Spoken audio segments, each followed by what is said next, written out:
સુરેન્દ્રનગર જિલ્લાના ચુડાદ તાલુકાના કોટડા ગામે કમોસમી વરસાદમાં વીજળી પડતા નાસભાગ મચી જવા પામી હતી। ગોબરભાઈ દુડાભાઈ સાપરાના મકાન ઉપર વીજળી પડી હતી, ત્યારે રસોડાના ભાગે વીજળી પડતા કાચ તેમજ અન્ય મોબાઈલ, ટીવી વગેરે ચીજ વસ્તુઓને ભારે નુકસાન પહોંચ્યું હતું। ત્યારે સદનસીબે કોઈ પણ જાનહાનિ થઈ ન હતી।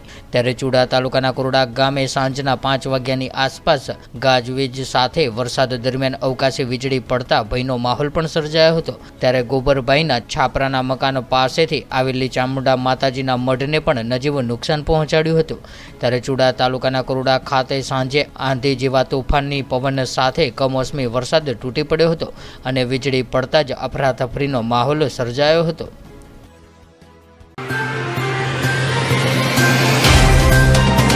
तो व्हाट्सएप, ट्विटर, फेसबुक, इंस्टा जहाँ भी आपका अकाउंट है, इसे शेयर बटन के द्वारा वहाँ पर शेयर करें।